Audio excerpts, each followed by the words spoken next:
Anda kembali menyaksikan program spesial Dialog CNBC Indonesia bersama saya Anneke Wijaya. Kita lanjutkan kembali dialog bersama dengan Ketua Umum Apkasindo, Gulat Medali Emas Manurung, Kepala Pusat Penelitian Kelapa Sawit Edwin Syahputra Lubis, dan Direktur Eksekutif Palm Oil Agribusiness Strategic Policy Tungkot Sipayung. Dan kita akan lanjutkan untuk menjawab pertanyaan dari WhatsApp. Ini pemirsa sudah banyak sekali yang tertarik untuk bisa mendapatkan jawaban langsung dari narasumber-narasumber kita yang luar biasa. Kali ini dari 08571051 dan 4 nomor lainnya yang kami rahasiakan. Saya Lulu, kemasan minyak makan merah kalau di video yang beredar pakai botol kaca. Apakah harganya tidak jadi mahal? Kenapa tidak pakai kemasan yang sederhana saja? Mungkin Pak Gulat bisa menjawab? Ya, sebenarnya yang di botol itu kan kebanyakan untuk tujuan tertentu ya, tertentu. Tetapi yang kami tahu tujuan minyak makan merah ini kan harus lebih murah dari yang migor yang kinclong tadi. Jadi ke depannya memang pakai kemasan plastik itu, kemasan sederhana malah kita buat. Namun tidak menggunakan curah. Karena ya memang janganlah, misal kita negara penghasil CPO terbesar masih pakai curah gitu loh. Jadi tetap dia dikemas, tapi dengan kemasan sederhana supaya harganya bisa lebih murah tentunya gitu. Ya gitu. Baik, iya Pak Gulat, kita akan tunda dulu untuk membacakan pertanyaan-pertanyaan dari pemirsa di WhatsApp. Mungkin boleh dijelaskan Pak, kalau persiapan kebunnya sendiri begitu Ya. untuk bisa dibangun minyak merah, industri minyak merah ini, seperti apa Pak di PSR? Ya, jadi ini cukup menarik ya. Uji coba yang dilakukan oleh PPKS Medan itu kan di 3 lokasi di Sumatera Utara ya. Sebenarnya kami sudah pernah bertanya ke Dr. Edwin dan ke Kementerian Koperasi, kenapa semua 3 pabrik yang akan diuji coba itu ada di Sumatera Utara? Jawabannya sudah jelas tadi disampaikan Dr. Edwin, supaya dia dekat dulu dengan PKS dan itu sudah menjadi model ya yang akan ditiru itu. Jadi yang dimaksud kami maksud di sini adalah potensi yang ada itu. Hasil hitungan kami itu ada 4,4 juta hektar lahan petani. Nah, kalau kita lihat dari lahan PSR, PSR ini kan program peremajaan sawit rakyat. Yang dulunya hasil TBS mereka itu hanya kurang lebih 800 kilo TBS per hektar per bulan.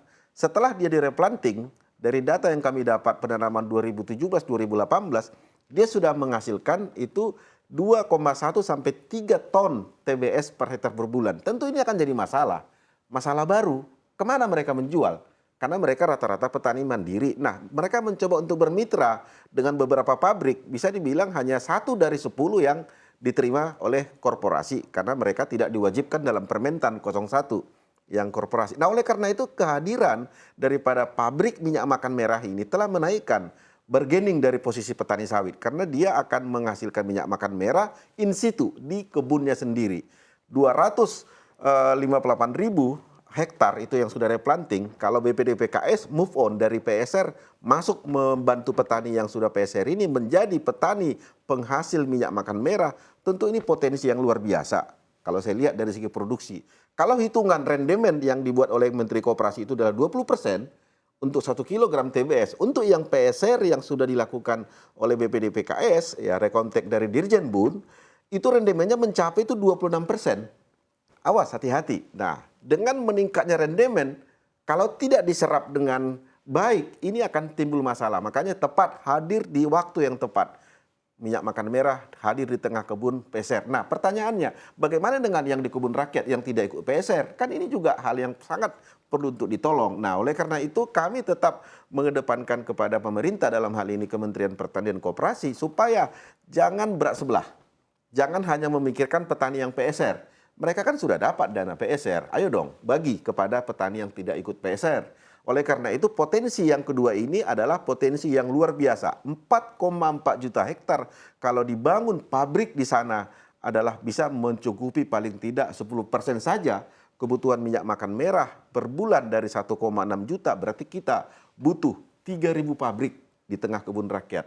Saya nggak bisa bayangkan ya Mbak Anneke, kalau petani sawit sudah punya pabrik minyak goreng, mereka sudah punya home industry, aspek ekonominya jalan, aspek sosialnya hidup, aspek lingkungan terjaga, maka Indonesia akan semakin hebat. Kenapa saya bilang? Karena petani yang PSR itu, Mbak Anneke, petani yang sudah bankable, artinya sudah mempunyai persyaratan yang cukup bagus, pendataan, pencatatan, makanya dia, petani PSR hanya tinggal pindah kamar dokumennya kalau dia mau ISPO.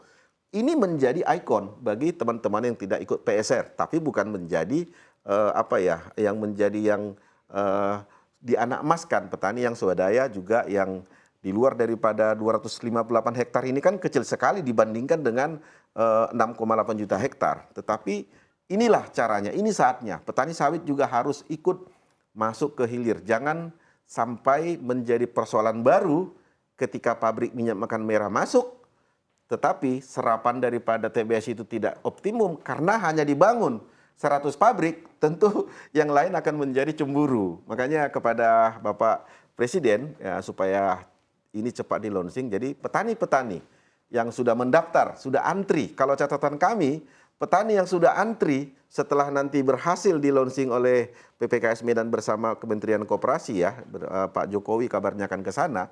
Setelah itu berhasil sudah mendaftar di sini 838 koperasi dari Aceh sampai Papua antri untuk diminta didirikan pabrik. Tentu dengan persyarat-syaratan yang ada. Syarat itu juga cukup apa. Kalau bangun pabrik ini katakanlah 20 miliar, kecil lah dibandingkan duit BPDPKS 70 triliun, gila. Nah, kalau itu dipakai sebagian untuk mendirikan pabrik, tahun depan dibangun 500, tahun 2024 500, itu sudah step by step mengurangi ketergantungan minyak makan kinclong kepada masyarakat. Betul yang kata Pak Tungkot. Mendirikan pabrik itu bukan hanya persoalan ketersediaan minyak goreng, tetapi adalah margin. Yang selama ini margin petani itu jauh.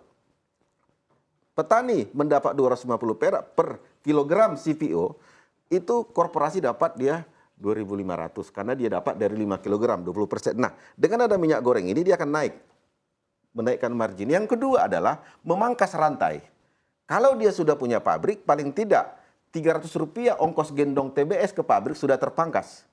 Yang ketiga tentu multiplier effect ya. Yang ini yang tidak bisa diukur oleh siapapun, bahwa kebun sawit petani itu 3 aspek dimensi, ekonomi, sosial, dan lingkungan. Aspek sosial itu melinting jauh di atas daripada yang duanya. Petani sawit siap untuk move on. Ya, TBS kami siap menjadi bagian daripada pabrik minyak makan merah. Tentunya ini tidak hanya kepada petani yang PSR, tapi kepada petani sawit yang sudah antri dari Aceh sampai Papua gitu. Terima kasih. Luar biasa, lebih dari 800 ya Pak yang sudah antri. Iya. Baik, sekali lagi terima kasih Pak Gulat, dan setelah ini juga Pak Gulat masih harus ada acara lain sehingga harus meninggalkan dialog kita pada hari ini. Terima kasih atas seluruh informasi yang disampaikan, semoga ini bisa berguna untuk seluruh masyarakat. Sekali lagi terima kasih Pak Gulat. Terima kasih semua. Baik, dan setelah ini kami masih akan melanjutkan dialog dan masih ada Sekjen Apkasindo, Rino, yang juga akan bergabung bersama kami. Tetaplah bersama kami di CNBC Indonesia.